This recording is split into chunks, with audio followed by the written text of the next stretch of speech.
ሪል ስቴቶች አብዛኞቹ በጣም ማስታወቂያ ይሰራል፣ በጣም ብዙ ነገር። በተለይ ይሄ ሰዎች ሊያረጓቸው የሚገቡ ጥንቃቄዎች ብለን ካነሳ ነው አንዱ የዚህ የፕሮሞሽን ጉዳይ ነው አይደል?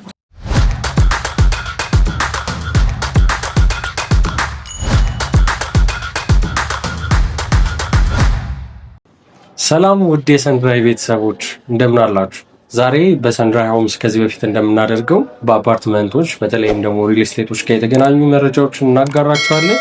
ዛሬ የምንወያይበት ርዕስ ደግሞ ሪል ስቴት ሴክተሩ ምን ያህል እየተጓዘ ነው፣ ምን ያህል አቅምስ አፍርቷል የሚለውን ቼክ እናደርጋለን። አብራችሁን ቆዩ።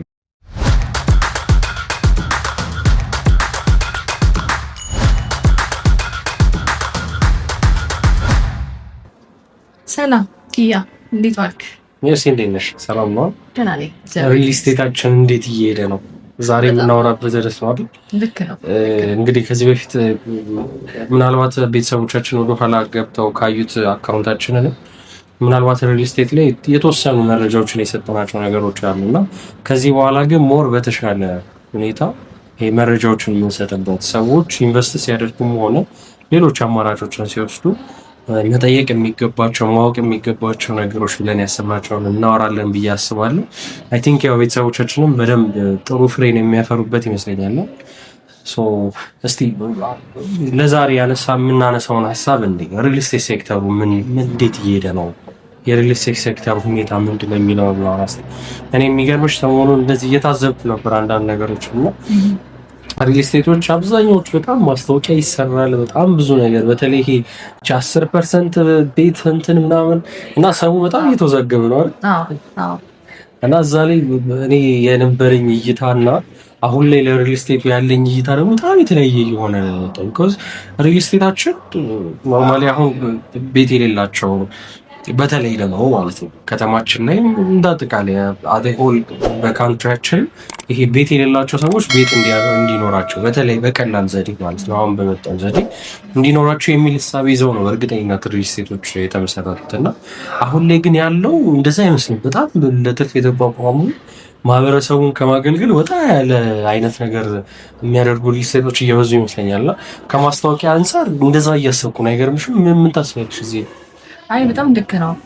ሰዎችም እዚህ ነገር ላይ ኢንቨስት ማድረግ እንዳይችሉ ወይም ደግሞ ያው ብራቸውን እንደሚበሉ እንዲያስቡ ጥርጣሬ እንዲኖራቸው ሁሉንም ሪል ስቴትን ማመን እንዲከብዳቸው በጣም የሚዳርግ ነገር ነው። በእርግጥ ይሄ በጣም ክሪቲካል የሆነ ነገር ነው።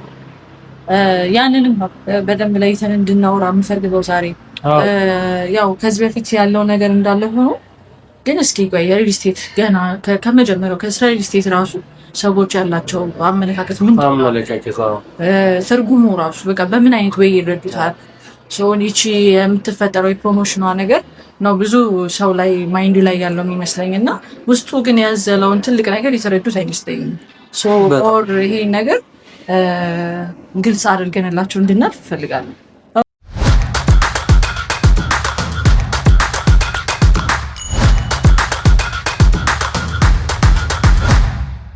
በጣም የሚገርምሽ አሁን ላይ ኮምፕሊትሊ ሪል ስቴት አያስፈልግም የሚል አይነት እሳቤ ውስጥ ሁላ ሰዎች እየገቡ ነው ያሉት። መነሻዎቹን ስናያቸው ደግሞ አሁን የፕሮሞሽን ሁኔታ ሰዎች በተለይ ካምፓኒዎች እያወጧቸው ያሉ የፕሮሞሽን ሁኔታዎች ደግሞ በጣም ዋጋ እያስከፈሉት ይመስለኛል ማህበረሰቡን። እና በተለይ ይሄ በ10% ባለ 2 መኝታ ባለ 3 መኝታ ምናምን እና ያቺ 10% የተብላ የተጠቀሰችው ዋጋ የቤት ዋጋ እየመሰላቸው ብዙ ሰዎች ወደ አልተገባ ነገሮች ውስጥ የሚገቡበት ይሄ አንዳንዴ የማይሆኑ አይነት ስሜቶች እንዲፈጠሩ በተለይ ሪል ስቴት ሴክተሩ ሀሰተኛ ነው የሚል አይነት እሳቤ እንዲፈጠር እየተደረገ ይመስለኛል። ያው ሆን ተብሎ ባይሆንም በተለይ ካምፓኒዎች የሚቀጥሯቸው የሽያጭ ሰራተኞች እንዲሁ ደግሞ ካምፓኒው ደግሞ ሳይመረምር የሚያወጣቸው ማስታወቂያዎች በጣም ዋጋ እያስከፈሉ ይመስለኛል ሴክተሩ ነው። ለዛ ይመስለኛል አሁን እንዳነሳሽ አይነት ይሄ አስጊ የሆኑ ሁኔታዎች በተለይ ሪል ስቴት ሴክተሩ እንዳይታመን እያደረጉ ያሉ ነገሮች እነሱ ይመስለኛል። ያው ለደንበኞቻችንም በተለይ ደግሞ ለሰንድራይ ሆምስ ቤተሰቦች መናገር የምንፈልጋቸው እንደ ፖይንት ብናነሳቸው ብዬ ማስባቸው የመጀመሪያ ፕሮሞሽንን የማጣራት ሁኔታ ቢኖር በጣም የተሻለ ነው ብዬ አስባለሁ። በጣም ለምን ሰዎች መጀመሪያ የሚነገራቸው እና ሲሄዱ የሚያገኙት ነገር በጣም ዲፈረንስ በጣም የተለየ እና ያው ጊዜ ሰው በእጅተው ስንት ነገር አድርገው ሄደው እዛ ጋር የማይሆን ነገር ሲሰሙ ጀስት ኖርማሊ ጥሩ ነገር አይኖራቸውም ጭንቅላታቸው ላይ። ወይም ደግሞ እዛ ጋር ያለው ለሽያጭ አማካሪው ብቻ ለመክፈል ያኛው ሰውዬ እንዲያልፍለት እንጂ እነሱ እንዳይጠቀሙ የሚያስመስል ነገር ነው እየተፈጠረ ያለው። ይሄን ካልን ዘንድ እኔም አንዳንድ ጥያቄዎችን አዘጋጅቻለሁ። እስቲ ሞር የምናወራባቸው